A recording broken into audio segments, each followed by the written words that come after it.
leaders. Thanks so much for all of you joining us. As you know, we usually do our annual retreat in the spring, and I think this would have been, our fourth one.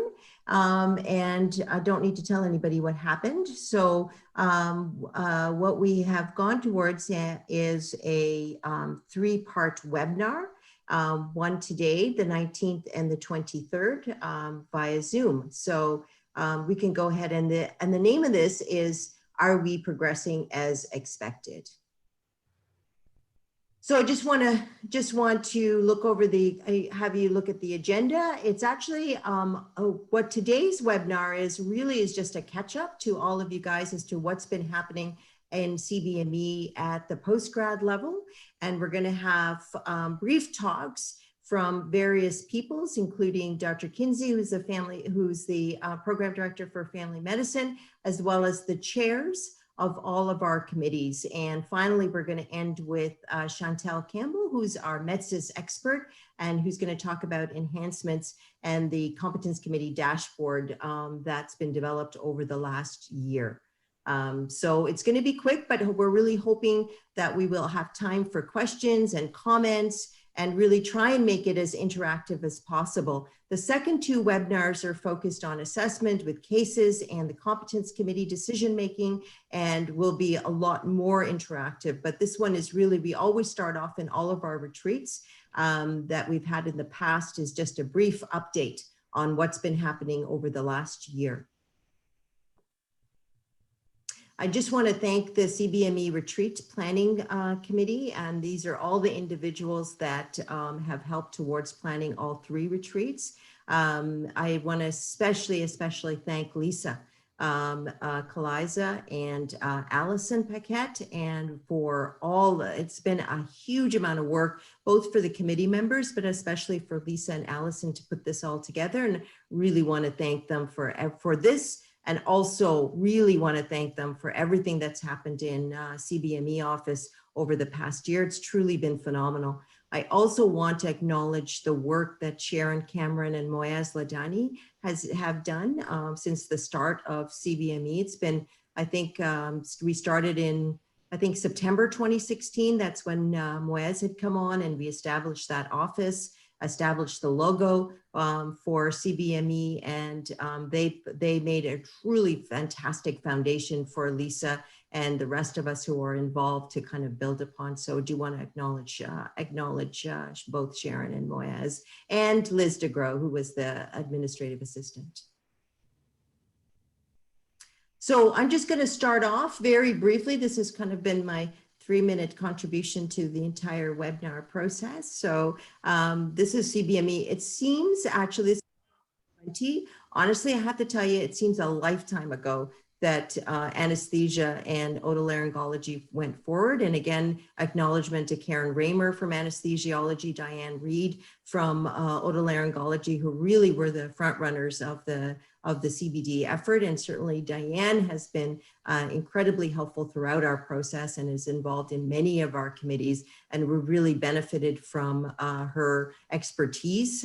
She is now, her residents are going on to their, I guess, fourth year or third year of competence by design. And Karen also, during anesthesia, as her role as a program director, developed quite a few resources that we have ended up using as part of our central CBME resource bank. So thank you to both of them. And then here's where we are now in 2020.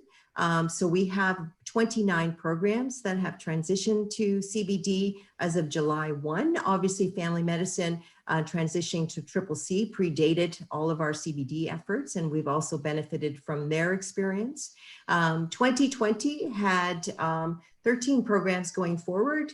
Many of them were actually delayed till 2021, and the ones that are highlighted were the ones that were deferred till 2021. We're hoping majority of these programs who are actually ready to go.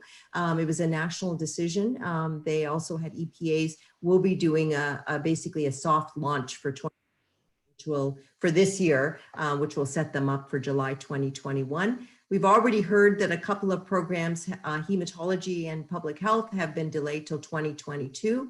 I have no doubt that a few more will likely delay till 2022. Lots of stuff going on, lots of delays due to COVID, lots of changes made to program director workshops. And the Royal College has really been, I think the Royal College for CBD, I'm just going to say, has been truly a phenomenal resource.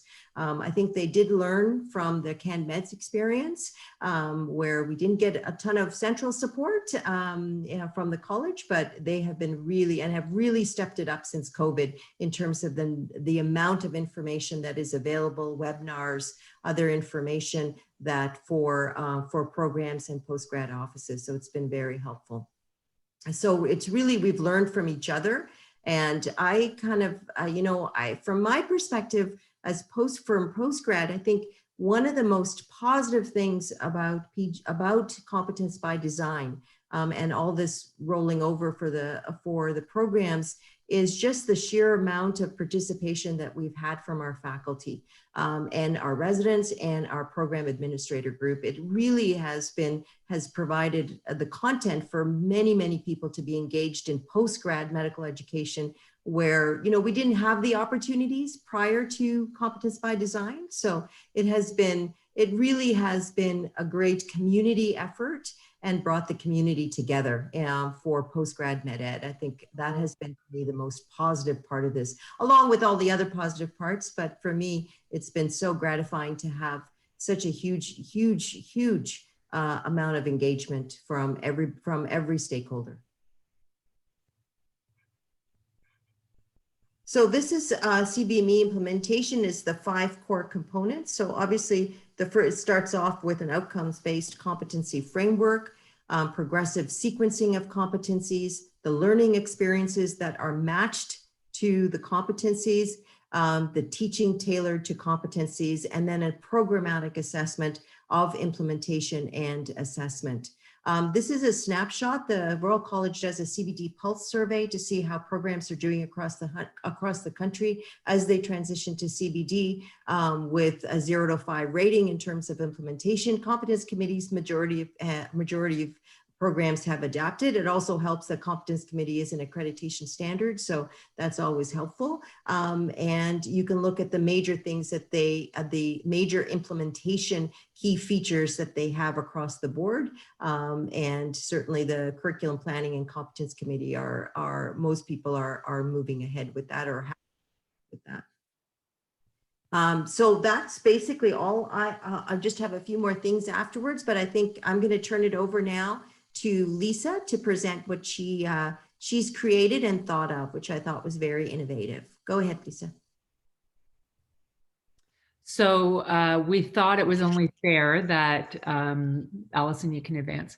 It was only fair that PG and CBME were held to their own EPA form. So we went ahead and created our EPA form and a number of milestones that we think helps articulate fairly concisely how much progress we've made and across which areas. Allison, if you can zoom, it might help folks be able to see it a little bit better. I can't zoom, but folks can zoom. Okay. Okay. So our key EPA is really around instituting the structures and processes that enable CBD implementation. And our 5-point scale is articulated there. With much information, mostly anecdotal from all of the committee work, from the feedback, from surveys, from our own monitoring, we feel we are well underway. Progress is evident, and we are able to communicate that progress across our stakeholders. So in terms of the milestones that inform all of the work, we have just a couple contextual variables there I think that are worth mentioning. One, the impact of COVID-19 on all of that. We did see that in terms of the programs trending to some moving into the next year's launch dates. But there were a couple things that impacted, but nonetheless, we've made tremendous progress, and we'll share that here in terms of what we've achieved and what's currently still in progress. So Parveen, you're going to speak to the first. Yeah, So I think, again, nod to Moyaz and Sharon in terms of establishing the CBME committees. I think right from the get-go, it was recognized that there were, different committees such as faculty development, learner development, implementation committee. We initially had an IT committee, an executive committee, and they really set the groundwork right from the beginning to make sure that there was broad representation across committees, and each committee had a specific portfolio that would come together at the implementation committee to get a broad view of what programs we're having with implementation, and then the executive committee really to talk about more broad areas such as funding, such as what needs to be in place in terms of resources, etc. So I think that set us off really well. And we have over the past year kind of expanded and looked at the terms of references of all of our committees. I mean, I think one of the things we wanted to make sure was there was representation from every stakeholder. So for example, there was the resident committee, learner development, as well as a resident only committee. However, we felt it was important that resident representation was on all of our committees. And so we've arranged for that. Also, program administrators are just such a huge part of the success of implementation. And I think all of you who are program directors and otherwise know how much a role PAs play. So we've got PAs on our committees as well as a separate PA committee. So we really tried our best to, have key stakeholders. We've also tried to make sure that there's regional campus representation as much as possible on all of our committees to make sure we have a broad reach. And ensure, the last one I'm going to do is the shared decision making with program leaders. And I think we still continue to communicate with our program leaders. I think, one of the things I would like to kind of work on is a little bit more over this next year is communication with chairs and the DECs about implementation strategies, about funding, about resources that are required. I know every program director is actually probably speaking to their chair or division head, but I think having a concerted effort of all of us to kind of say, okay, you know what, this is what we need from our departments and from our chairs, and the support we need from our DECs will go a long way. So over this next year, I'm going to try and think of ways to make sure that this particular group is also fully informed into what's happening with competence by design. That's all I had. Back to you, Lisa. Sure. So picking up with the importance of that communication strategy, certainly across key stakeholders, as Parveen alluded, it's also from the Royal College down through the CBD leads and disseminating important and timely information out to the PDs and those core key lead roles in the programs, the CBD leads, the CC chairs, the PAs, faculty and residents that are engaged and through our committees and so on. So we have a number of strategies we've implemented. We've just updated the CBME website, so we have the capacity to send out news blasts and events. We've improved wayfinding so you can get to resources by role, and we're working across grouping it by stage of transition as well. We target email blasts. You should be receiving, if you're not, contact Allison, the What's Happening e-newsletter. That's also updated and monthly to bi-monthly, and it's up on the website. We have CBME webinars that we started for large group gatherings, taking advantage of Zoom. We've launched Microsoft CBME Teams. Committees have a collaborative workspace there, and people can see what's happening and what's going on in CBME at any time. We're 180 members strong in that team. We have a transition plan and planning activities that happen between programs, individual programs that are lining up for transition with the CBME office. We meet with them and we use a tool, a transition plan, to track those readiness factors and all of the number of things to pay attention to and plan for. We have this annual retreat, which is another great communication strategy of bringing everybody up onto the same page. In terms of monitoring resource needs, Parveen spoke to that as well. The transition planning that we do with the program starts to illuminate what areas are needed around what types of resources. So that individual transition plan is reviewed also with programs approximately 3 months after they've launched to identify what needs there are. The PGME annual survey goes out, and we've added a section in there around CBME so you can communicate needs there. And the CBME new program evaluation and QI committee will be using a number of different methodologies to further understand implementation barriers and enablers. And that work will be coming forward, and you'll hear more about it in the program later on. So the support implementation of core elements of CBD, that's really largely the bulk of the work through our committees and the working groups and our Fact Dev and Learner Dev efforts. And some of those, as Parveen alluded, is really about ensuring alignment around the learning experiences, ensuring the clinical opportunities align with EPAs, so assessment's possible. Some of the learning experiences and some things we've paid attention to is around ensuring flexibility to accommodate individual learner progression so that learners can advance into the next EPA stage while others are still pending in the current stage. We don't want to lose any opportunity for learning, with the goal of expanding learning beyond knowledge acquisition, which this very skills-based and outcomes-based model implies. And so that the clinical learning environment and simulation are both very essential. So we've really emphasized coaching in the moment and over time, key that and narrative feedback and actionable feedback to be able to respond to individual needs. And that is very much core to the work. We've engaged learners in determining and reflecting on their learning needs. That's very much part of the model, with an emphasis on growth mindset and that cultural shifts that really need to happen. Providing a robust e-portfolio system, you'll hear more and see more lately, more in the program with Chantel, but we have really focused on the capacity and functionality of the system. And we have responded to feedback and requests to make some changes. And you'll see some of that, including passive acceptance, so more efficient assessment in the clinical moment, and also a new competency committee dashboard, which you'll see today. We've also seen innovations in different tools. We've seen a one-page ITER, and now we've seen a bypass to the ITER in favor of an end of rotation evaluation. So that is an ever-evolving and very supportive of implementation overall. Programs, in terms of adhering to the standards and including the new 9.0, that's really going to be a lot of the focus of the new program evaluation in QI. You'll hear a little bit more on that committee update, but it's really moving towards, we do small evaluation all the time, and we have made interventions like changing the entrustment anchors and efforts in MedSIS, but we will be moving to a more systematic approach under the guidance of the committee.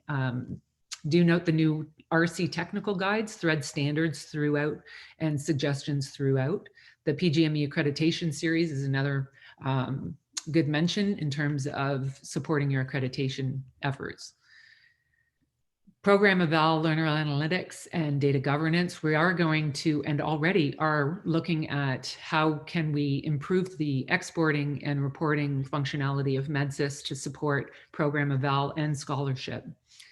We have met for the first time, the Program Eval Committee in the summer. We have in circulation a proposed data governance model, which will enable things to move forward. And you'll hear more about that in the next few weeks to a couple months. So we create lots of opportunities for learning and discovery. That happens at committee tables, that happens in meetings and workshops, but it also happens in webinar 3. So we have a panel for questions and answers with our CBD leads and experts, and we've added another hour for program presentations to share successes and innovations and scholarly work. So that's really exciting and new. Mentorship model is a very important component across all of our work too. As programs transition, they have lots to share of lessons learned, and it's really evolving in the PA network as well. Building a CBME culture, we're doing that right now. We have lots and lots of folks that signed up for the retreat. We have lots of programs that are transitioning, and folks are starting to get to network and share with each other. PDs have been always willing to support new PDs coming into CBME. We offer webinars and panels for CBD leaders to be able to do that. We engage residents as partners in implementation, and that's going really well.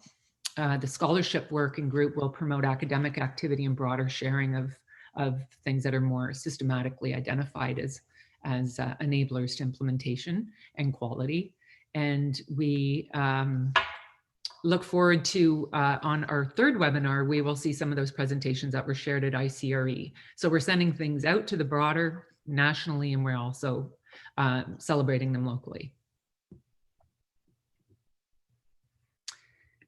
And I think I'm going to be passing it on to Sarah for an update from family medicine. Hi, everybody. I was asked to provide just a brief update about what we've been working on in family medicine as it relates to CBME. So there are three main areas I just want to highlight. The first one is EPA refinement.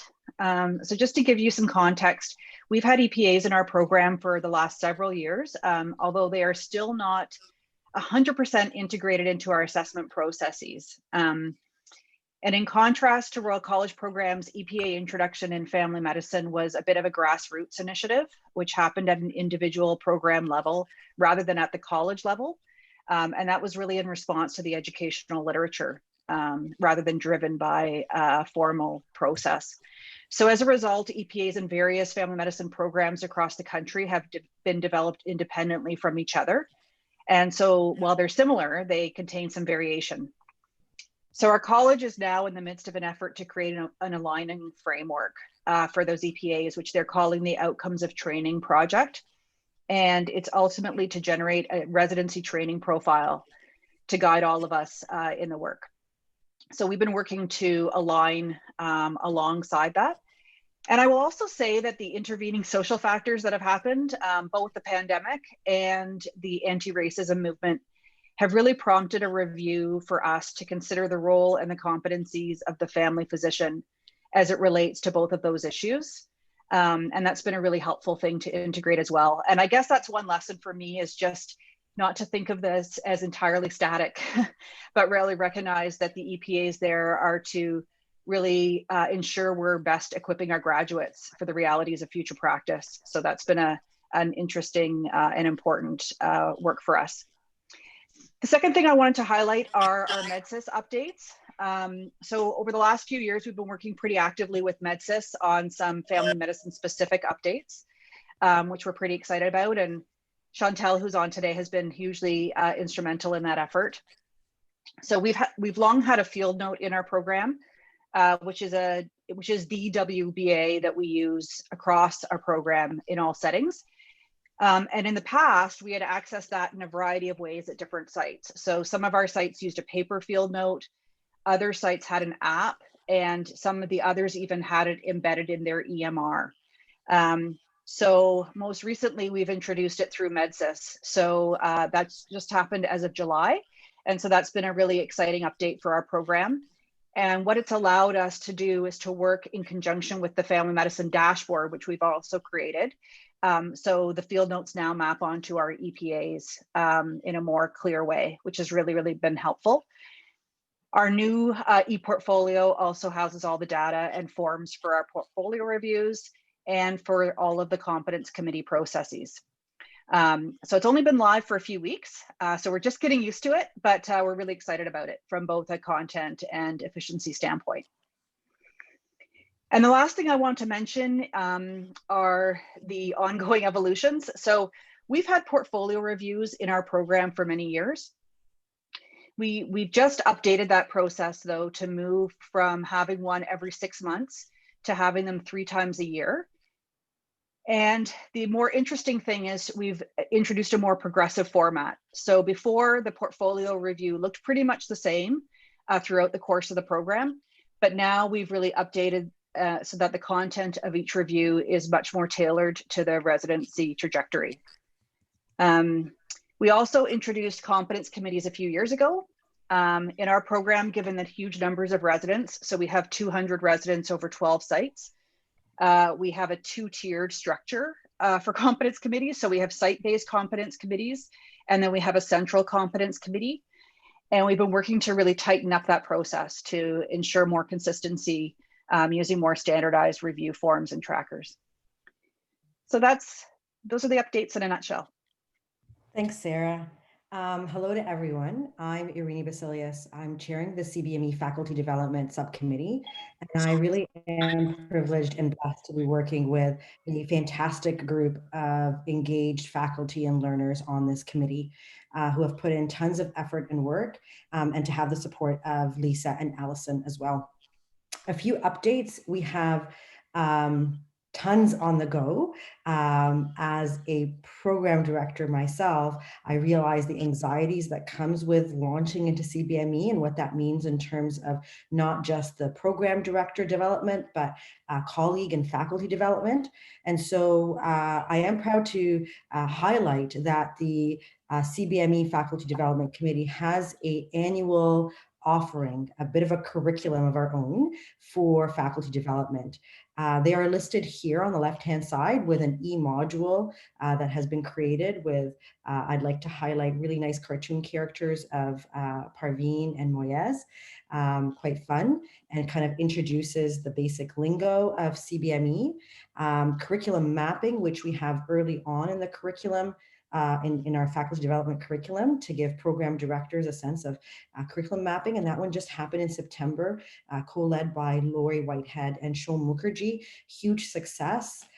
Tons of templates and hands-on work with a bit of homework too, and a bit of follow-up from our facilitators in terms of giving feedback. So really quite useful and put on early in the curriculums to give programs and program directors a sense of starting on good foundation. We have direct observation and feedback as a workshop that's ongoing, always in around February and coming up in February as well. Competence committees and how to run them, the ABCs, and an academic coaching workshop as well. We launched our first virtual format workshop with the academic coaching workshop last May. So relatively soon after COVID took everything online. And we were quite amazed and heartened by the high engagement in the virtual formats. And we've been able to really leverage that technology and maximize participation, and the feedback has been hugely positive. We also look for areas where we can collaborate and draw on supports of larger bodies and other colleagues across the country. And we really have welcomed the Royal College Technical Guides, which have had feedback in their creation by many of the faculty and leads at McMaster. So thank you to everybody who contributed to the technical guides. And these are available on the Royal College website that you can see listed on this slide. And these are really nice because they're also marked as, you know, this is what you should do 6 months out versus 12 months out. And so a bit of a menu, as one might put it. What we're working on in terms of upcoming activities is we're always looking at mapping our own curriculum and looking at what we provide and what areas maybe are gaps or what areas that we can build on. And so new this year will be an assessment mapping workshop that we are hoping to hold in January. So keep your eye out on that. And a programmatic assessment workshop in March. We're taking the Competence Committee workshop and building on it to a Competence Committee 2.0 workshop, looking at issues and solutions. And that will run in parallel to the quote unquote intro workshop that we already also have in April. Similarly, we're building on the academic coaching workshop to a 2.0 beyond the basics. And that's also going to be running in May. And so what we've done is we've looked at our audience, and we realized that previously it was basically everybody who hadn't rolled out into CBME. And now we have programs who have been in CBME mode for a couple of years. And so the needs of those programs are quite different and might need to go from more of a beginner to an intermediate and advanced workshop model. And so we're adding these parallel streams to our existing workshops, looking at building on and reaching a more heterogeneous audience as we go through the CBME launches. We're also very much aware and appreciate that CBME is not a faculty-specific topic, and that our learners and our PAs are equally important stakeholders. And so we always look at how to involve learners in our subcommittee, as well as in the workshop and the workshop development, and equally into participation into the workshop. And similarly for the PAs and having them participate as stakeholders. And so we're really looking at this co-learning model and how to infuse it into our workshops when it makes sense to do so. We're also looking at globally accrediting these workshops, and that's something that we've heard in terms of feedback, that they're great to have, but it would be great to take it to the next level of accreditation, and so we're working on that. We're also looking at some more informal town halls where we can speak to questions and answers of specific groups. Examples would be those who have just launched in July, hearing what works and what doesn't work about 3 months in, and perhaps putting in a bit of a mentorship model and having those who have launched previously attend these town halls so that we can have some information sharing and collaboration.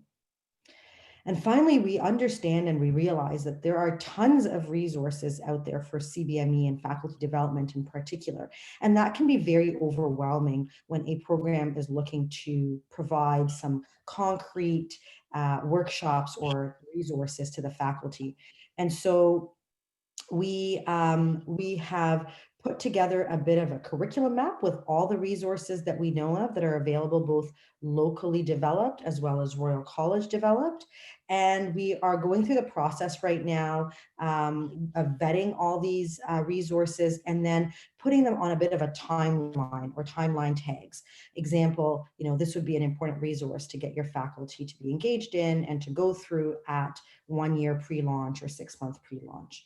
And so that will be posted on our CBME website. That is also on this slide on the right-hand side once it's available.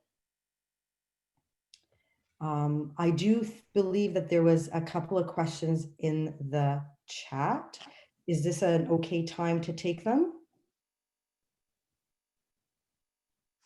So in terms of, and Lisa, you might be also able to answer or to speak to some of this. There's a question about expanding on the assessment mapping.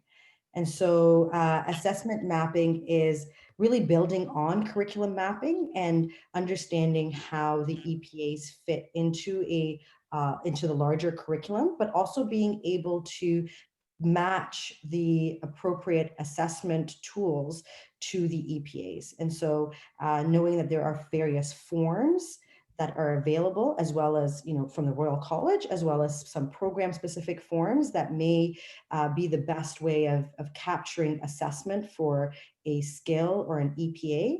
And so looking at how to map that in to make sure that you've got the best assessment tools to meet the EPAs that are in place.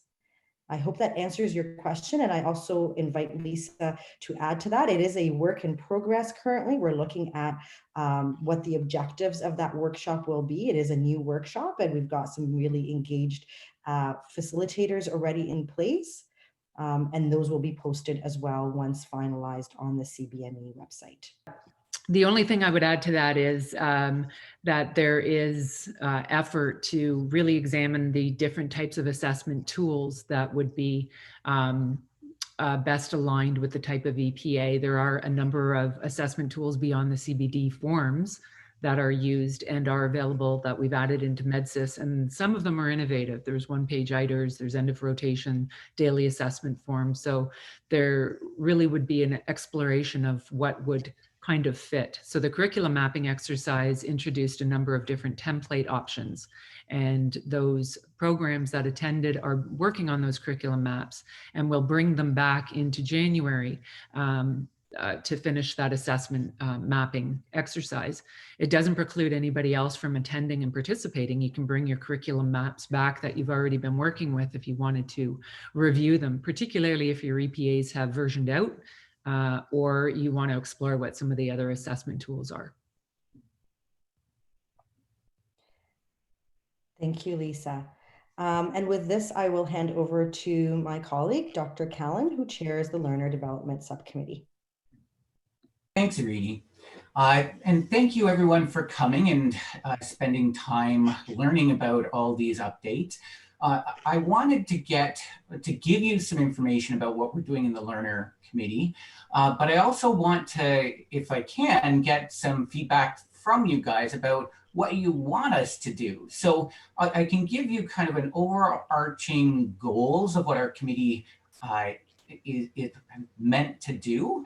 And then I'll tell you how we're going about doing it now and what we're thinking about doing in the future. But again, I see that there's lots of representation from a variety of different programs. And so I'm happy to hear from you guys either when we break for questions or in the chat about things that would be helpful for you, for your learners. So the point of the Learner Development Committee is really to focus on what do our learners need to know about CBD? And the answer is that depends. What we have identified is that the learners who are already in your traditional programs, who are going hasta la vista in the next year or two, they don't really care about CBME, to tell you the truth. They're like, yeah, it's a new thing. It's not something that I need to know about. I'm focusing on my exam. But then there are the people who it's actually going to impact on. So the people who are just coming into CBD programs. So the incoming cohort of students coming from medical school, what do they need to know about going into a CBD program or a CBME program?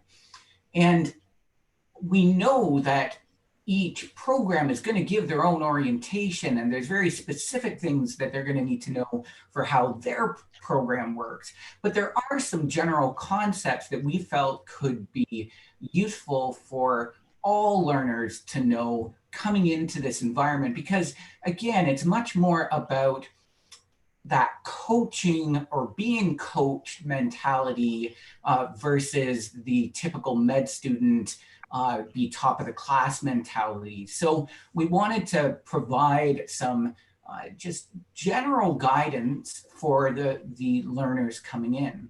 Similarly, there are the residents who are in the traditional programs who are going to be not flipping to CBME, but are going to be interacting with those students who are coming in. So if you have a junior who asks you, can you fill out this EPA for me? We want those traditional learners to know a little bit about what is an EPA, how do I do it? But moreover, it's about how to be a good supervisor, how to give good feedback in a meaningful way. And so that's another cohort. And then there's the cohort who are already in CBD, CBME, they know about it, but there are some things that are going wrong with how things are working for them. And how can we best teach them about how to thrive in a CBD, CBME environment? And so what we did was we divided our committee into multiple subcommittees to address each of those populations. And I have, I see that Allison took it off, but I meant to have everybody who's in the committee on the slide, because it is, it's a group of 9 residents and 4 faculty, and we all do different pieces of this mandate, and yet still work together for the common goal of educating the learners about CBME or CBD. And so this year we did send out the information to incoming learners and learners in programs that were transitioning. It didn't go as well as I would have liked it to have gone. Unfortunately, we sent the information to the program directors, and what we subsequently found was that that information didn't always get passed along to the actual learners. Now, maybe the learners just lost it, I don't know, but that was kind of the feedback we got. And so we ended up sending it out to each individual learner separately. So we're gonna work through how we're gonna do that better for the next year. We also, the team 3, it says no activities as of yet. That kind of makes it seem like they're slackers. Well, part of it is that that team, which is really looking at what the current CBME learners want to know, is going to be informed by our residents only committee, who you'll hear from soon, from Spencer, who's leading that committee. And he's really getting the temperature of all of the residents, both CBME residents as well as non-CBME residents, and figuring out what are the issues that are percolating around in the background, and what can the various committees help with, whether that be the Learner Development Committee or the Faculty Development Committee. That's going to go back. So Allison, if you wouldn't mind going to the next slide, that would be great. Thank you. So one of the things we're going to do is, obviously, in the concept of continuous quality improvement, we are going to see how we did with this first iteration and what can we do to do it better. And if you guys have thoughts of how to do it better, please let me know. I'm happy to hear other ways of getting this information out there in a useful way for the residents and the students who are coming in. The other thing that we are currently working on is there was recently, I think it was the 3rd edition of the FMRQ, and I'm not going to say it in French, but it is the survey that goes out to the Quebec residents about how's CBD going. And we've reviewed this, and we have some ideas on what can we do to try to address some of the concerns that are raised in the Quebec report, thinking that probably it's going to be, some of them are going to be similar to what we're seeing in our own cohorts of residents. So that's what we're working on next. So happy to address any questions. If there's any comments, any thoughts of things that we can do, things like come in, like give you as program directors or programs orientation information for your incoming students. Happy to hear any thoughts, either through the chat or in real life. And I think that right now we're supposed to pause and let you guys ask questions. So I'll stop there. I'll give it a couple of minutes. It's Joanne. I'll just say that I thought the materials you put together were excellent. So actually, yeah, I want to thank you. Thank you, Joanne. That's really nice to hear that somebody read them. I had put a chat out too that they're posted and available up on the CBME website, so we can continue the dissemination efforts. We can take any questions or comments from anything that's been shared so far. We also come back to it at the end of the session. We have more time for questions too. So maybe we want to continue, Dave, and introduce Spencer. Yeah, so it's my great pleasure to introduce Spencer. Spencer is a PGY2 in general pediatrics, and I nabbed him early in his PGY1 year to be part of this role because I knew that he'd be here for a bit, and because I knew that he had an interest in education, and he's turned out okay. I'll let him tell you about what the residents only subcommittee is doing. Great. Thanks, Dr. Callan. Yeah, so I'm Spencer. I'm also been doing this kind of alongside Dr. Sands, who's one of the urology residents, but unfortunately he had another professional commitment today.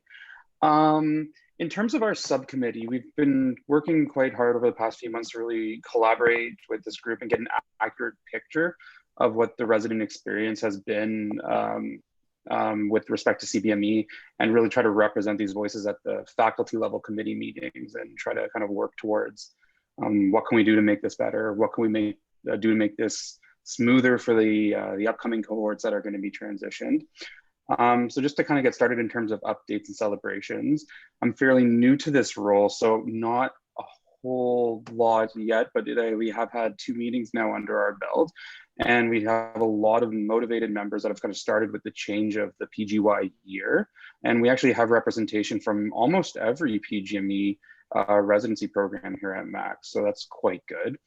And kind of on that note as well, with respect to the meetings that were happening last year, since the switch over to the virtual format, the attendance has also gone up quite a bit. So I think the next step is to really kind of harness this enthusiasm into kind of productive work. And also, just kind of a quick note as well, the kind of word of mouth feedback we've gotten at these meetings from the residents in the programs that have just switched in July 2020 have been largely positive, and most people are quite impressed with the faculty buy-in and the buy-in of the senior residents that are in these evaluator positions. And then in terms of what we kind of have on the agenda for the upcoming year, I think one of the big things I'm really hoping to establish is defining the role of the program representatives on the committee, because it sounds like in the past it's been a bit more informal. So kind of what I'm hoping to kind of achieve is to establish a process before the meeting and after the meeting. We've noticed that a lot of the representatives on the committee are often more senior residents, whereas the programs are newly transitioned. So the residents that are actually experiencing CBME aren't necessarily on the committee. So we want to have a process in place so that feedback from these residents is getting passed along and can be acted on. So what we're in the process of doing is creating a web tool, just a short, simple, easily accessible survey that the representatives can distribute to their program and to their co-residents, and hopefully just kind of provide an opportunity for residents at different stages of training and different roles within CBME to bring forth anything that's come up along the way, things that have worked, things that haven't worked, things that need to be addressed, and in unfortunate circumstances, people that have not been cooperative with the process, to just kind of provide a safe platform for this to hopefully get disseminated to the appropriate people. And then aside from that, we're hoping that we can also define kind of a post-meeting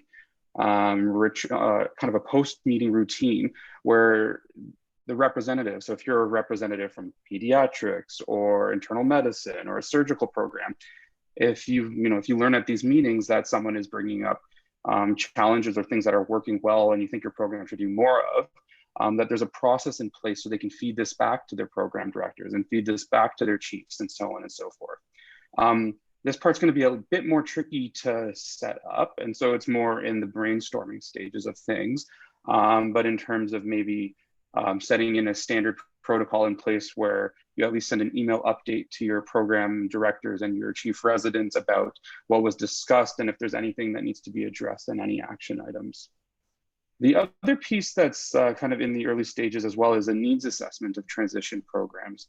I've spoken to Dr. Callan and Lisa about this a little bit, especially with the survey that came out of Quebec. I'm not going to attempt to say it either. My French is not great. But with those results, I think it's important that we kind of take a deep reflective look at McMaster and make sure that that the problems that they identified aren't happening here, and if there are, what we can do about it. So we're in the process of kind of creating a bit of a needs assessment and just a temperature check of the residents that are going through CBME and are newly transitioned, and seeing what's going well, what might need more work, and hopefully we can use these to really inform the next group that's transitioning in July 2021 to help smoothen the process and make it as easy on all parties involved. And then a bit of just kind of on the clarifying the feedback pathway between the resident body and the faculty committees. I think everyone's done a great job this year of including resident representation on all of the faculty level committees. And I think that's a great first start. I think one of the big things we've noticed is that there's a lot of rumblings and not a lot of formal feedback that we're getting. And so it's difficult to really kind of say what people are feeling. So I think one of the, kind of with those 2 points, the two previous points with the needs assessment and defining the roles, I think with that, we're able to get actually a good, high quality feedback that we're actually then able to pass along to these resident representatives on the different committees and hopefully kind of enact change from that. So I think those are kind of our overarching goals for this year and kind of a rough plan of what we're putting in place.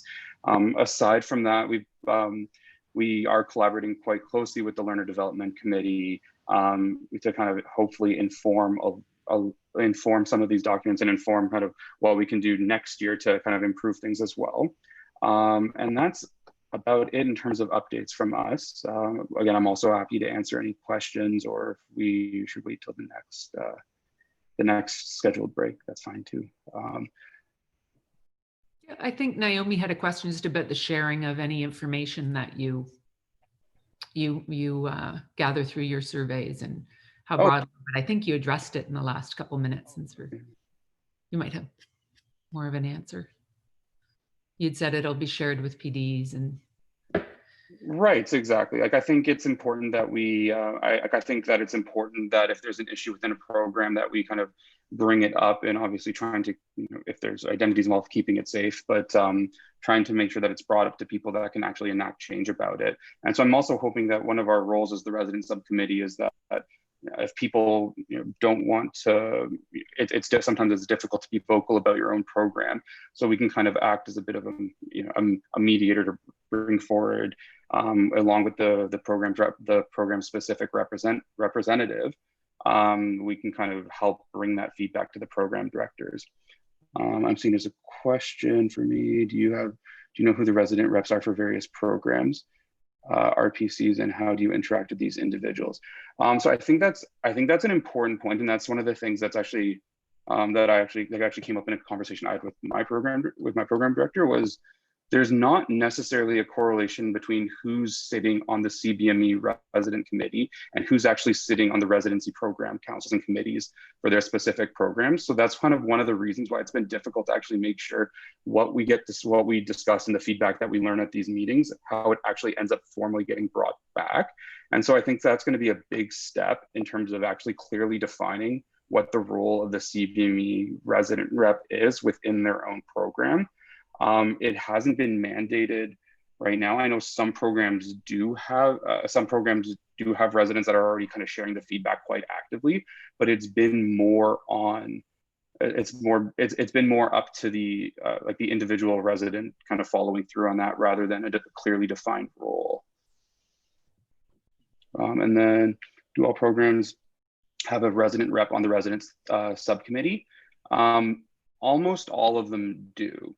There was a few programs that I don't have an exact number, but there's a few programs that I noticed didn't have someone, but it was more subspecialty programs and things like that. Most of the PGY1 entrance, I think all the PGY1 entrance programs have a representative. Allison just sent me that there's 34 representatives of the 57 programs. Okay, that's a bit higher than that's a bit less odds than I thought it was, but a lot of the big PGME, like the larger sized direct R1 programs, are represented. And it's more the subspecialties that I've kind of noticed sometimes don't have a representative on it. And then the much smaller programs with like 1 or 2 people in the program total type of thing. Thanks, Spencer. Fantastic.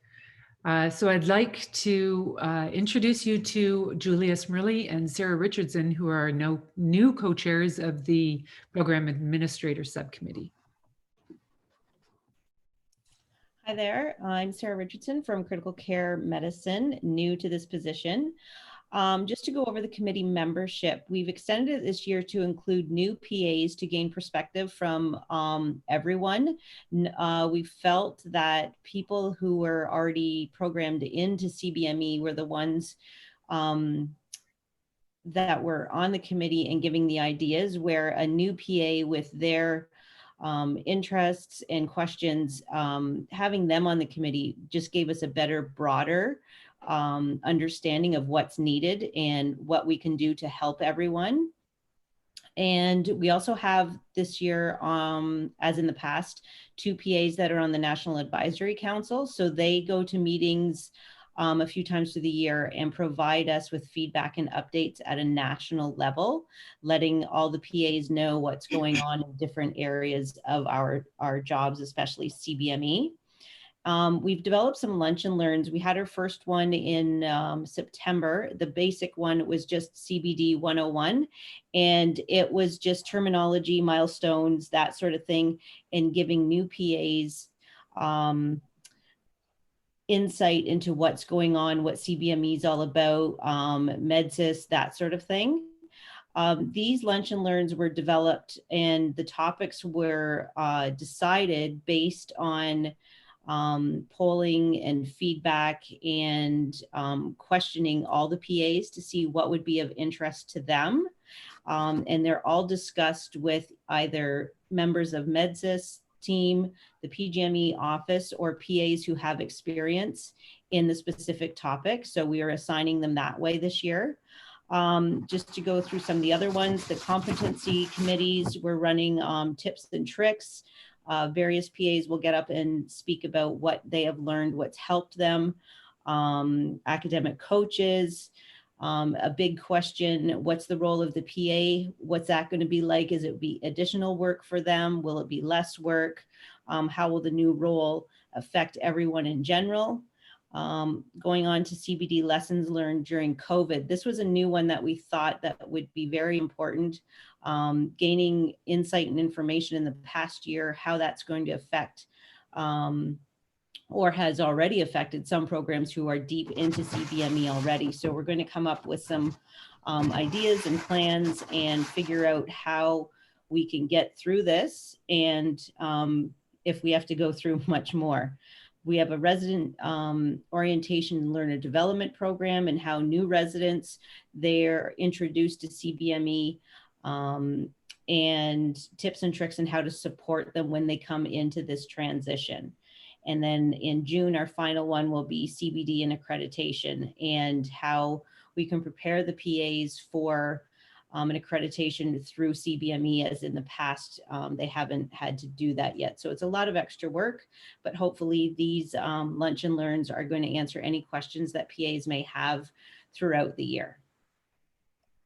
And I'm just gonna slide in there. I'm Julia Smrelli. I'm from Emergency Medicine. One of our main goals this year is creating learning modules. So we'll use the presentations that we have from our lunch and learns, and also send out sort of a needs assessment survey to new PAs transitioning to CBD to gather information that is needed to help them transition, answer any questions they have that we can include in these modules. And to go like hand in hand with that, we'll be hopefully developing a PA mentorship. So the senior PAs that are in CBME and have gone through it can help the ones that are getting ready to transition. And yeah, that's about it. That's wonderful. Thanks, Sarah, Julia. Okay, moving on to our program evaluation subcommittee. Dr. Sanadera is, I think, with us on the call. Renil?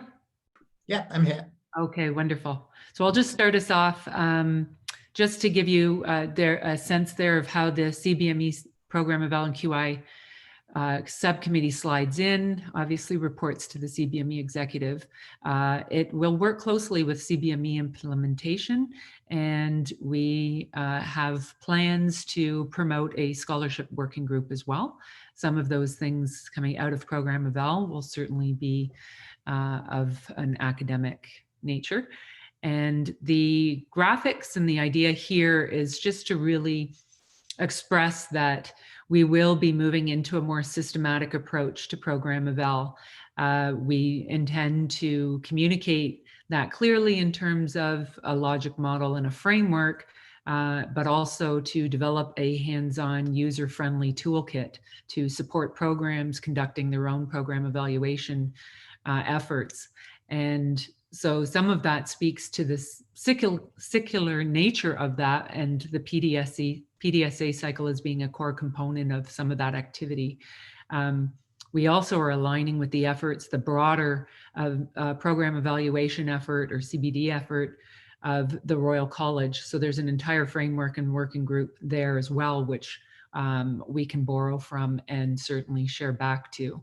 So one of the key efforts that Renil has underway is starting with the competency committees as a measure of evaluation, and he's going to share what he's doing there. But I don't know if you wanted to say anything more with respect to the whole approach, Renil. I think that the one thing I want to add about the whole approach, that we're trying to strike the right balance between allowing programs to be flexible enough to kind of do your own program evaluations in ways that make the most sense to you, with creating a data set that allows us to look more broadly across the institution and also nationally. So we may not get it right immediately the first time, but we're all kind of working towards this idea of localized program evaluation is critical because you understand the context of your programs best. But at the same time, we have a responsibility and an opportunity to kind of make sure that best practices get shared, and that we're also contributing to the national efforts to make sure that where there are opportunities for doing course corrections, we're able to do that in a way that's systematic. The model that we're using is a rapid evaluation model, which deals with kind of at the program level a specific program evaluation, but also looks at the broader system as well to look at how is this working within the context of everything that we're trying to achieve. So we're not just looking at the education model in and of itself, but are the outcomes actually helping? So as this rolls forward, you'll get involved in a number of conversations about this, and they're going to be iterative. As with all things to do with CBME and CBD, we're taking a best first effort, and then we're looking to refine it and make it better each time. So I think that's all I need to say about that model. Thanks, Reniel. I think one of the first pieces of work that came out of the committee that launched in July was a proposed data governance model. And it does reflect what Reniel was explaining there in terms of a distributed governance model and giving that flexibility to the programs to really promote a QI culture.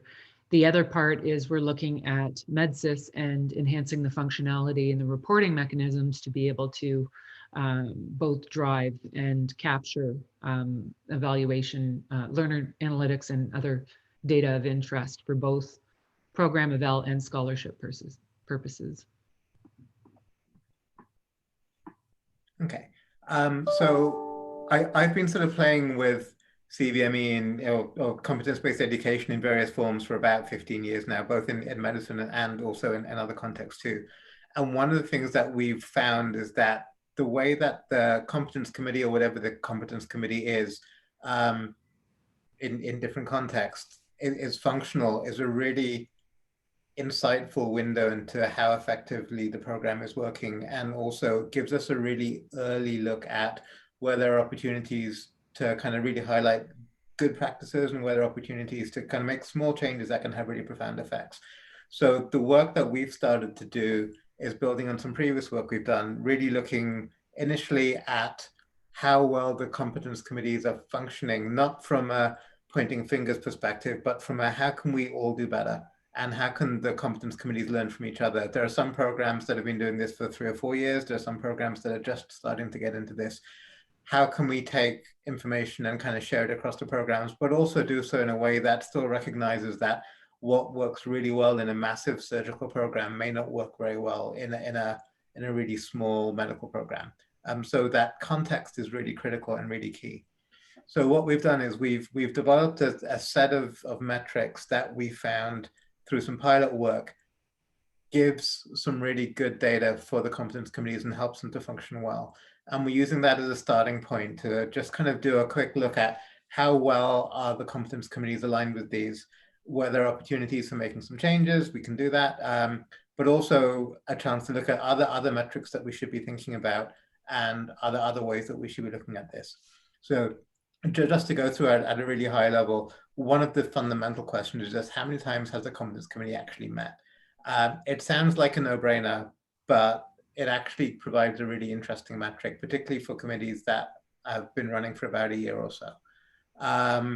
One of the things that we also need to look at is, are the people who are sitting on the committee, the membership, are they appropriate? And that means looking at the workload. Are there enough people to distribute the workload fairly? Are there enough people that you get quorum?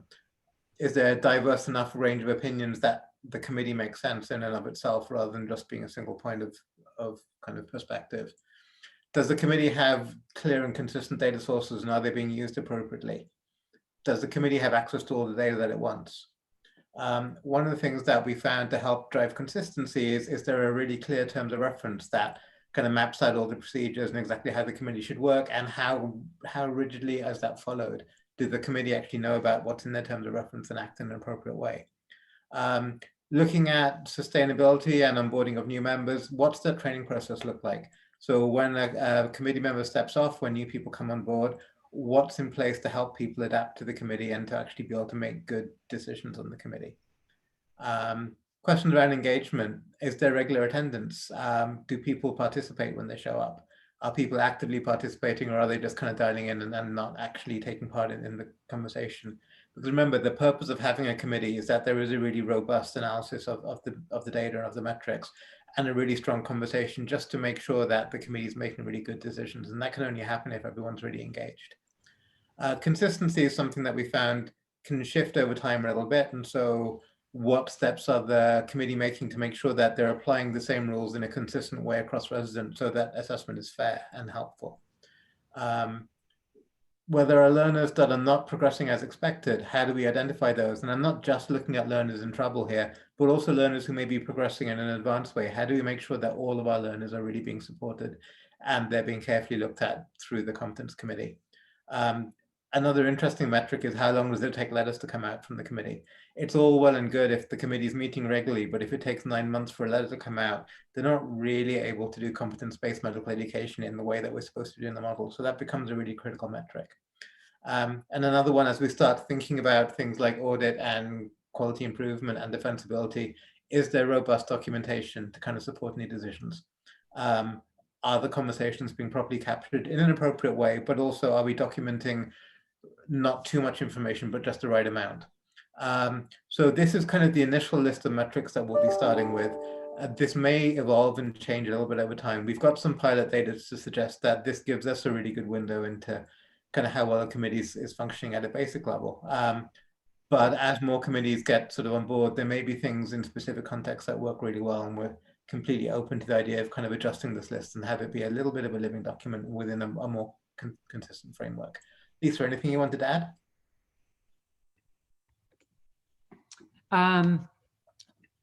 No, I think we can open it up for a couple of questions there, because there was a lot there. And I think it speaks, it's a great segue into Chantel's preview of the Competency Committee Dashboard and some of the efforts there to make the process of review and decision-making more efficient. But it also is going to contribute significantly to the efforts that you've just described. Did anybody have any questions or comments about anything related to program eval or the direction this is?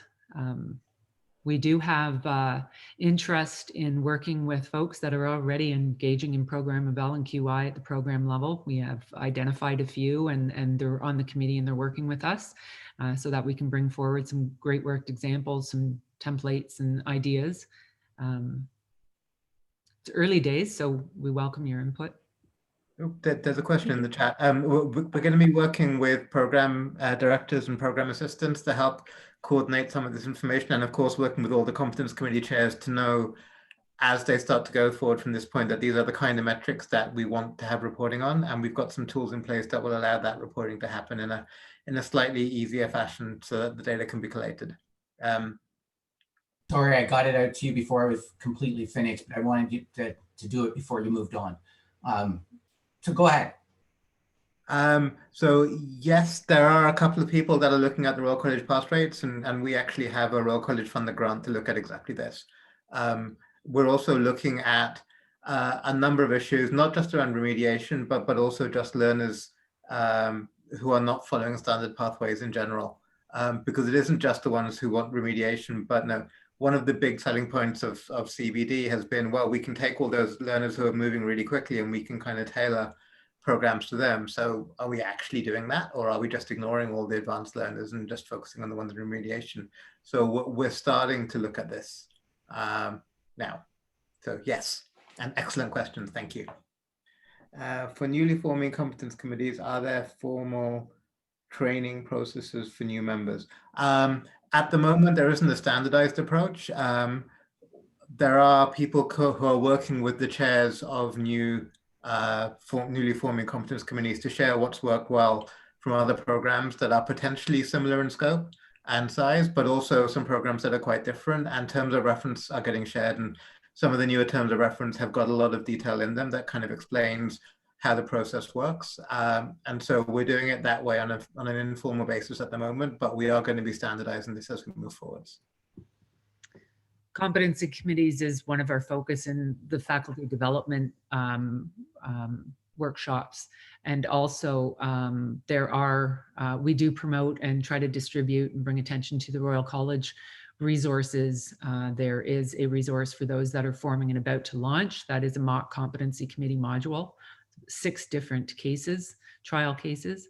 But this is something that we have through a faculty development lens really looked at, and we brought into webinar 2. So it is a case-based small group, large group approach. And we do, as one of the case reviews, start to examine some of the nuances and the underlying issues around decision-making and competency committees as Renil's just described here. And we do offer a mock competency committee activity. And we have purposely designed the cases to ride on the gray zone between progressing and not progressing and failing to progress, and to really elicit some of that deeper discussion around those things that impact decision-making and monitoring performance and progression. Just a comment from Carol that she's going to share templates, and thanks, Carol, because the templates are great. So if you're looking for some templates, feel free to reach out to Carol Dow from Otolaryngology, amongst others. And we'll be kind of building a bit of a reservoir of all these kind of resources that will be kind of shareable soon as well. Yeah, we can always upload those to the site, make it broadly available too. Wonderful. Okay, I think we can probably move on. Great. No further ado, Chantel, we get to see the new Competency Committee Dashboard. And new enhancements. Yeah, there's actually a few updates that I will go through for most of those who are frequently in MedSIS. You may have already noticed some of them, but I'll just point them out. I will be sending some emails over the next month or so, just outlining exactly these changes as soon as I can finish getting our user resources updated and videos and user guides and things like that, so I can send everything out in a nice package. So I'm just going to share my screen. So the first thing I wanted to show you, just to go off what Sarah was mentioning, is that we onboarded the family medicine program to MedSIS. So they have their field note online now, and similar to Royal College programs, how they get their EPA forms completed and it populates the dashboard. Family medicine is doing the same thing. So they have their designated field note. Residents are going out and getting these field notes completed by supervisors, and then those completed field notes are populating their dashboard. So it looks a little bit different than the Royal College one. And you can see on the left-hand side, their EPAs are not broken down by stage, but they're broken down by domains of care. So you can see there's foundations of primary care, and then all of the EPAs that would fall within it, maternal newborn care, so on and so forth.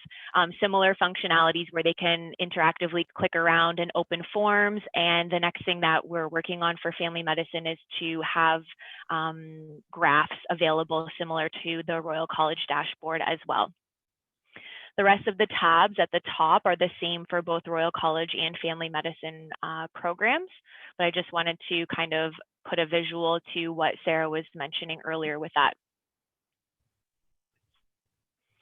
And then moving on to the Royal College dashboard, there's a few things that are different here. The first one is there's this little filter over here on the EPA dashboard. And if you click it, what it's giving you here is a list of all of the contextual variables on all of the EPA forms that exist. So these are all the little drop downs that show up on your Form 1 and Form 2.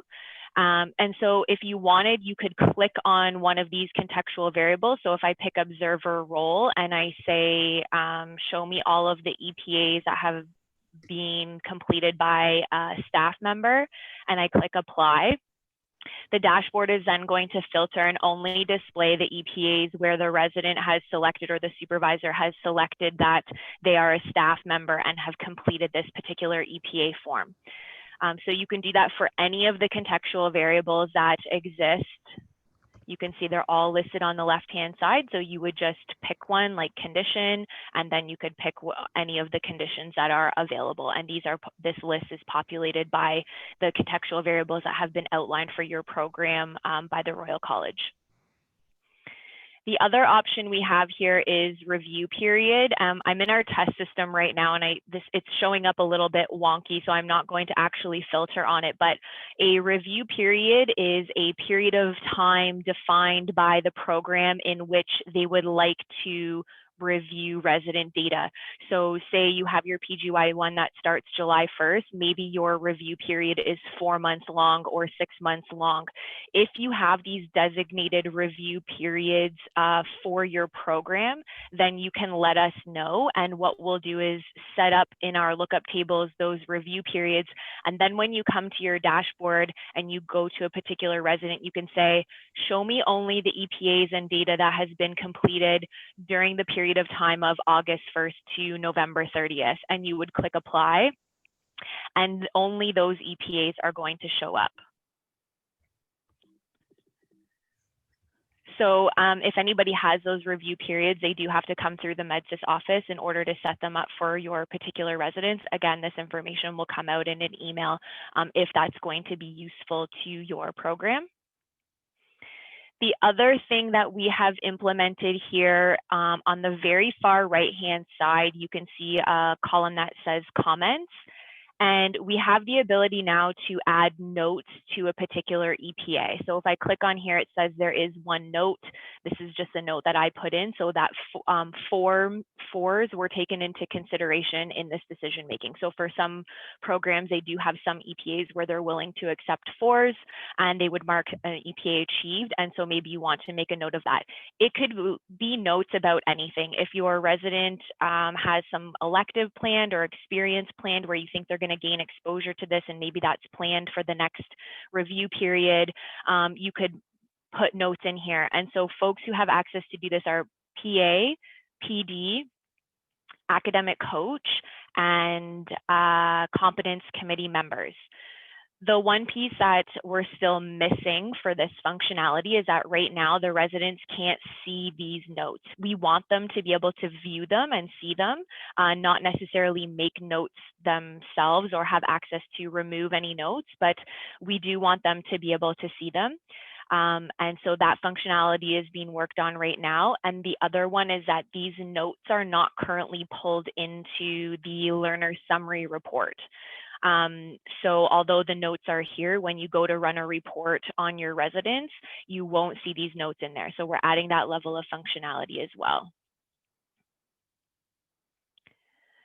So you would just type in your note here and you would save it out, and now that note will be there, and the history of notes stays there as well. So you can see now there's 2 notes.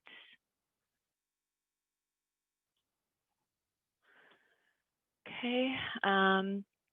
The next thing I would like to show you is nothing has changed with supporting documentation, reflection documentation, or assessments. These things are the same. However, we do have a new tab, and it's called Program Evaluations. And this is, yep. Can you just answer 2 questions that relate to the review period filter? Yep, I can't. There's 2 in chat. One, does the review period include dates when the evaluation was completed, or is it the date that the activity was completed?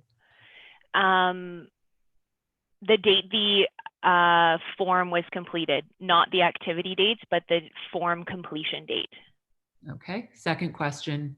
The review period filter is excellent.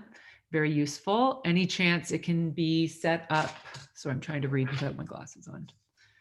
Any chance it can be set up in the future so that anyone, example, a file reviewer accessing the dashboard can enter a customized review period? It may save MedSIS folks time as well in the long run if we can set the review period as we wish, rather than having it to contact you guys each time for each period. Right now we have it set up so that it comes through us, and the hope is that programs will have set review periods. It does kind of translate into other things, like in the reporting sections, we want to be able to run reports by review period, potentially have graphs run by review period. So right now we're kind of starting off at the basic. It's just the more levels we add, a little bit more layers of complexity comes along with it, but not to say that that's not something we would be open to looking into. So the process for that, just quickly, is to bring that forward to Chantal or myself, and we bring it to a MedSIS CBME table for discussion and move it forward and connect back. Okay, perfect. So then I was mentioning with program evaluations, there's a new tab in here, and this is showing you a chart of your residents' completion rate on the evaluations that they're expected to complete. So any events that are registered in the event manager, all the academic sessions for your program, the residents are sent a presenter evaluation to complete on whoever presented at that session. And also it's optional for programs to send out an event evaluation. So maybe for a like journal club, then you don't need an event evaluation. But if you're putting program events in there, then maybe you do want your residents to actually evaluate the event itself. So those are in here. For all the clinical rotations that are in the MedSIS rotation schedule, residents are sent a rotation evaluation at the end to complete. And this is showing that in here as well. And then teacher evaluations are clinical faculty teaching evals. So for each of these form types, you can see how many are completed, how many are pending, and how many the resident has let expire. For anyone who's not familiar with expired, for all forms in MedSIS, whether you're a resident that has to complete them or a supervisor who has to complete them, there is an expiry date on them. So I think for presenter evaluations, it's something like 2 weeks or 30 days that the resident has to have their evaluations completed. If they're not completed within that time, then those forms become expired. And so that's what you would see over here. The next new thing is an events tab. And this will show you all of the events that your resident has been registered into. So at the top here, it will show you their overall attendance. So they've been absent for 0, exempt for 7, present for 109. And then it's showing you how many sessions they have actually presented at. So in the event manager, if you've assigned your resident to be the presenter, it will show you that here. Underneath, here's all of the sessions. In this particular example, I filtered on attendance status of exempt. So I could see, what sessions are my residents missing. Might be more useful if there's several sessions where the resident is absent. You can also filter this information on time period. So if you want to say, show me all of the sessions that my resident has been registered into for, a 2-month period of time, you can do that as well. And then if you want, you can actually click on these details and export it, and it will come out into an Excel sheet. And what it's showing you at the bottom here is the event, the topic, the date, the time. And at the end here, you can see there's a participant status. This will let you know if the resident was a participant or if the resident was the presenter. Our next enhancement that we're working on for this is if the resident was a presenter for a particular session and presenter evals were sent out and completed, you would get a little kind of hyperlink that you could click somewhere in here, and it would take you to an aggregate of the feedback that the resident received for the session that they presented at. That aggregate would only show if all of the confidentiality policies, if it met those policies, so a minimum of 3 forms completed and so on and so forth. But hopefully it's just another piece of feedback that you'll receive about your resident if they're expected to present at academic sessions. Chantal, you have 3 more questions. How come I can't see my chat? We can come back around at the end to show again how to bring up the notes that you demonstrated before. I don't know if you're a few clicks away, or we can come back to that. I don't. The notes on the EPAs, I assume that Yeah, we're talking about. Yeah, there's a question about event right now, though, since we were just showing that. Can you get an overall report of event presenter, et cetera, eval completion for the residents as a group, or only for individual residents? So the two places that we'll end up having it will be in the individual resident dashboard here. And then also, I believe that in the event manager itself, you can go into your various events, and it's not just applicable to a resident presenting. It would be for any presenter that you could go into the event and be able to open up these aggregates as well. But we don't have it anywhere. I don't think anyway, and Andrea would know this better than I would, that you can go somewhere like your evaluation dashboard and pull this for, you know, all of your residents, like a bunch of reports. Maybe we can note that one. Mm-hmm. And then another question, how is session attendance by residents registered? From Raj. How is session attendance? So sessions are created by the program administrators in our MedSIS event manager, and there's different ways that you can go about registering residents. Most times there is like a template where you say, okay, if it's an academic half day when the resident is on service, as soon as you create those events in the event manager, it will go and look for all of the residents who are on service during that time and automatically register them for that event.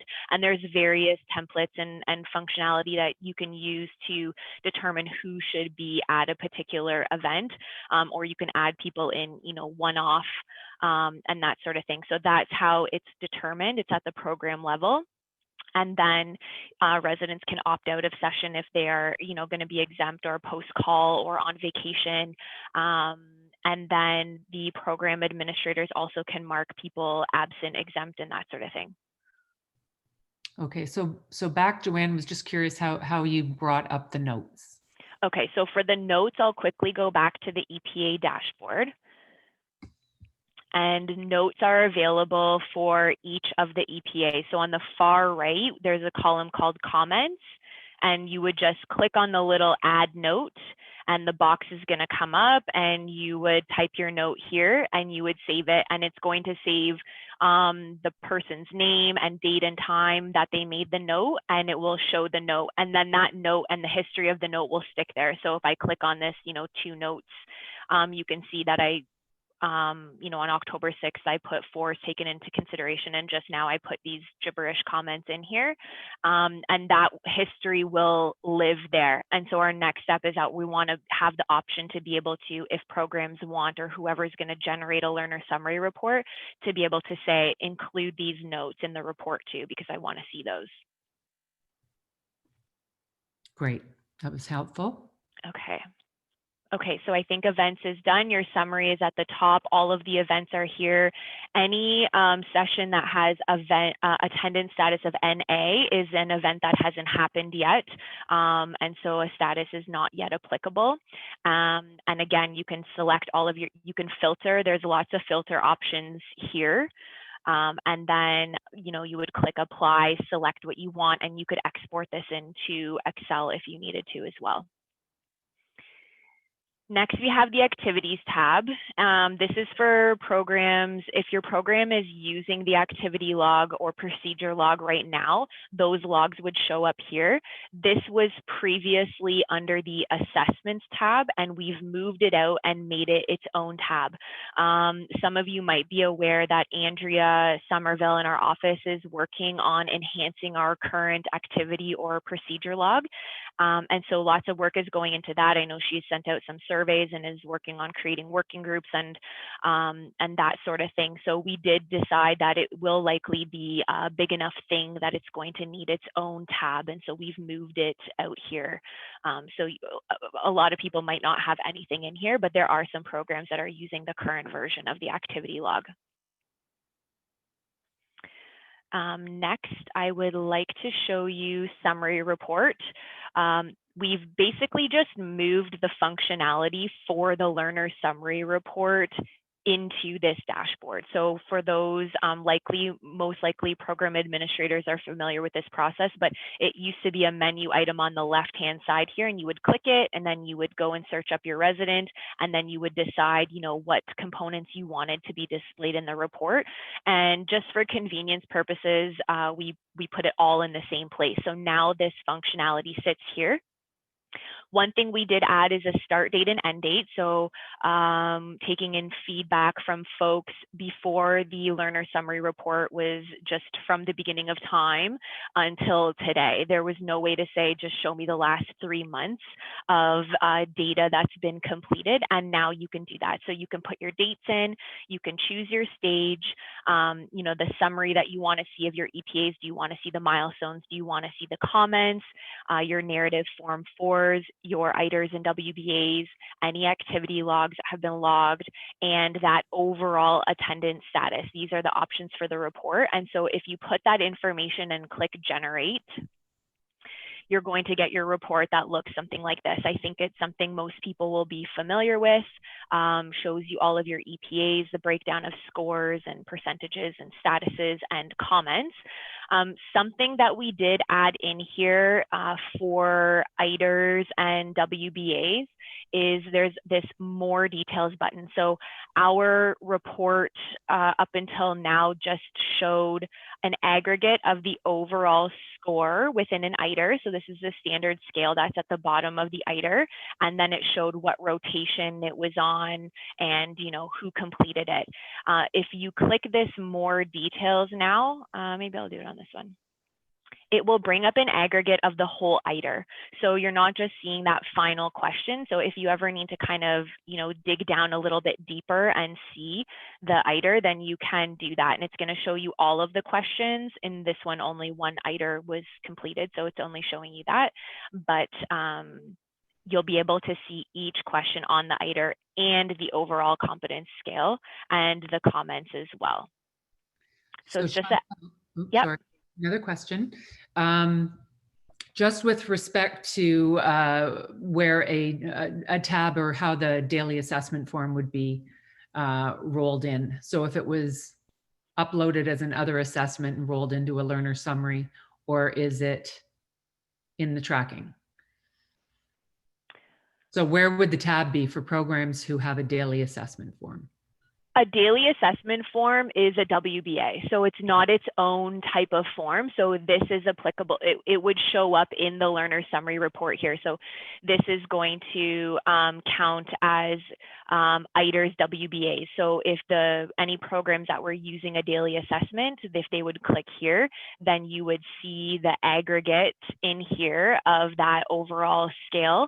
And if you were to click the more details, you would actually be able to see the entire form and all of the questions that were on that particular form. So something like what I'm showing you here, but just in the version of the daily assessment. And the same would hold true for an end of rotation end of rotation evaluation. For an ITER, yeah. Any assessments that are completed on the resident would appear in here. Yeah.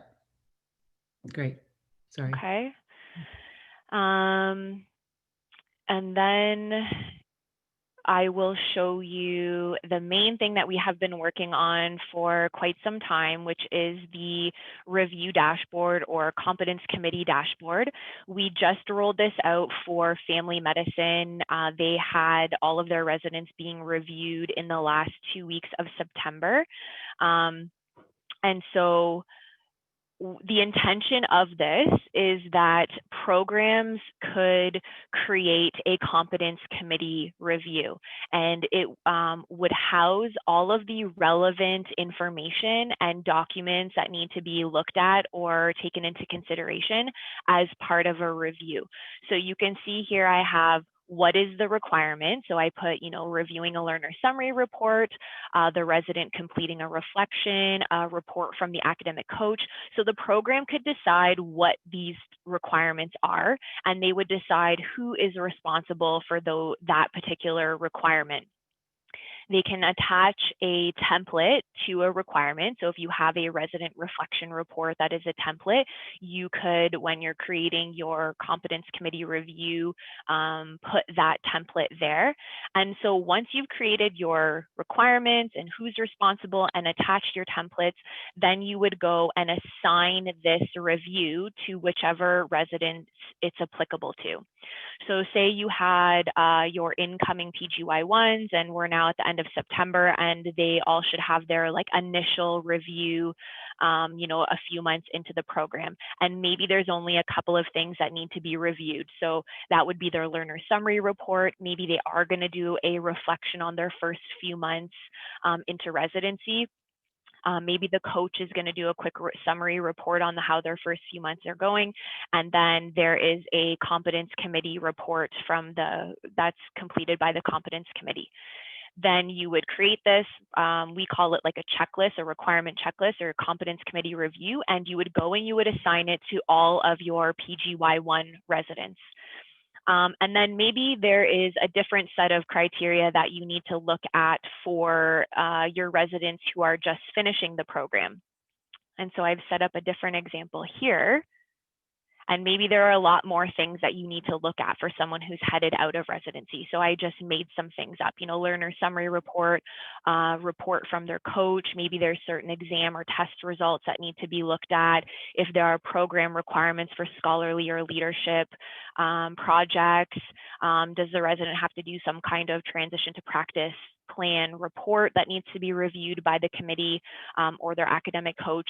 So you would create maybe your PGY, whatever, your transition to practice competence committee review, and then you would only apply that checklist or competence committee review to those residents that it's applicable. And what you're going to see at the end of the day is that as your resident is going through their residency program, they will have several of these competence committee reviews in their review dashboard.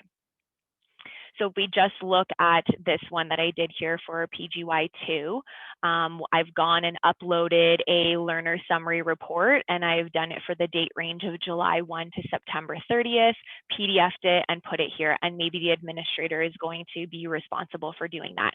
And then you can see step 2 is a reflection report that's required by the resident. And there is a template for that. So the resident is going to come in here, they're going to download this template, fill it out, and they're going to upload it back to this dashboard.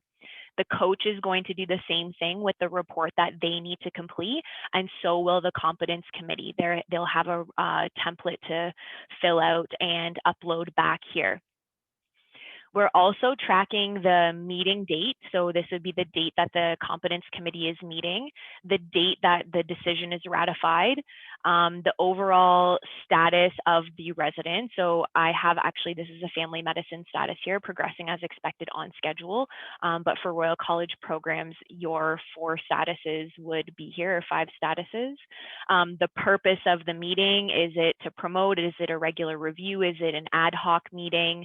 The outcome of the meeting. So are we continuing in the current stage? Are we promoting? Is this person eligible for exam? These are just examples of what we had come up in our working group. I'm not sure that these are the, the finalized list of options for these drop downs. And then promotion, are we promoting to stage 2, 3, 4? And then you can add in comments here and it would be saved out. There'll be a history on everything that's in here. So if anything is getting modified, any of these details, if a requirement gets added or anything like that, there is going to be a full history for everything in here. And so the idea is that the program administrator would come create these templates, apply them to the residents who are applicable, but there's also flexibility if you have a resident who maybe they're in their program longer than the typical amount of time and they need to have an additional review that not everybody else has. You can add a review just to one resident, or maybe you have a particular resident who has more things that need to be reviewed here than the rest of your residents. Like if they're have an enhanced educational plan or something like that, you can on an individual trainee add a level of requirement and add additional documents that would live in this dashboard. I will mention, just like the other tabs, everything that gets uploaded here is viewable by the resident, program director, program administrator, academic coach, and competence committee members. So if there is anything that's highly confidential that we don't want any of these audiences to be able to view, this would not be the place to put those documents. A question I've had in reviewing this before is then what is the difference between this and supporting documentation? I think a lot of programs are using the supporting documentation section to house a lot of these documents. The idea is that we would use the review dashboard specifically for important materials and documents that are part of the review, and supporting documentation can still be day-to-day supporting documentation. So for some folks, they have to have e-modules completed and they get certificates for that, or they have other course certificates that need to be uploaded. People do elective planning for their, when they're going to be moving on to PGY2 or whatever their PGY levels, where they are doing a lot of electives. If you had to do any kind of leadership project or something like that, or presentation, maybe you're uploading the slides or reports, anything like that. So supporting documentation is still used for day-to-day, and review dashboard is very pertinent information and documents for review. That was an earful, sorry. Is there any questions about this? There is. Question from Raj. Can we enter start end date for summary report? Is this different form from the review period feature you discussed earlier that we have to ask MedSIS to program? Start and end date, and so there would be a couple of options. You would be able to, your review period that you would be viewing the dashboard would be a time period of when forms have been completed. So show me all forms completed between July 1 and September 30th. When you're running the summary report, it could be for any period of time. So maybe you're running it for a review period that is a specific period of time, or maybe you're an academic coach and you just want to check up on your resident, not for a particular review period. Maybe you just want to say, okay, show me everything they've done this month, and I want to kind of eyeball that. So the summary report has the flexibility of putting any dates in, and the EPA dashboard has the review period that would be more defined dates. So the question from Naomi is around whether this is currently live, and where a PA can add a narrative regarding remediation planning, etc. And you did answer that. Thanks, Naomi was typing as I was saying it. With respect to it going live, yes, this is ready to roll out. But as we've seen today, we knew that it would make sense to set up some synchronous training with Chantel, and we are looking at November to do that. So programs would be able to join, and your program leadership and all the roles we've identified are relevant can log in, and Chantel will take us through that. And as we've been doing this, it's been very useful, but we've also recorded and captured those sessions, and they get uploaded to the CBME website as well as the MedSIS training site. And just with respect to MedSIS training, because it has changed, we offer, or Chantel runs, a number of training sessions for programs that are approaching launch in 2021. Those happen in the spring once their programs are built in. And since there's been significant changes, anybody and everybody can join on, since we're using a platform like this, and get further exposure and opportunity to ask questions. And we record those as well and upload them. Back to you, Chantel. Okay, perfect. Yeah, and I think there'll likely be use in having a training session specific to program administrators. Anytime we build something where there's lots of flexibility for the programs to be able to configure things themselves, usually requires a little bit more knowledge on the side of the program admin to know how to utilize the functionality. So, how do I actually create these templates, and how do I apply it and kind of the ins and outs of who can access what and click on what. So I think it would be useful to have an administrative side, and then also a side for folks who are going to see what we see on my screen right now, like front facing, and if I'm a coach, where am I supposed to click, and what am I supposed to do? Definitely. And even just rolling this out in family medicine, there are just like little things that we'd like to refine, which I think we knew that, once a group of people went through it, we would say, oh, this could probably be better. We could change this a little bit. And so we do have a list of those things that we'll be working on as well. That's great. Do you see this kind of needing a pilot, or?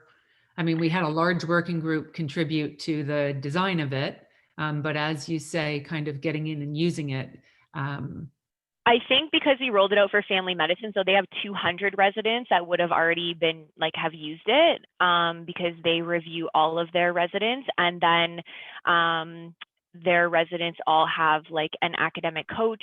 So we have had many faculty and many residents have to go in here and use this already. And so I think we do have some good feedback from them. And but I'm sure that once programs start using it, we'll think of even better ways to enhance it and make it more useful.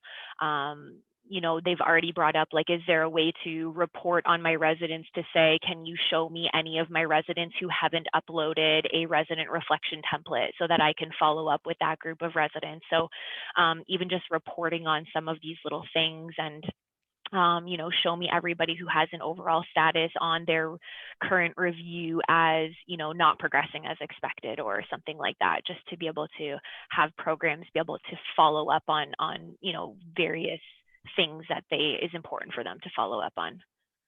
Yeah. So Julie had a good question. If it was at all possible to view a comparison of EPA acquisition across or EPA completion across a specific PG cohort, can they be grouped to? So I think that's our heat map. I think that's what has been brought up before. So we're looking at comparison of EPA completion across residents, right? Like comparison from one resident to their cohort kind of thing.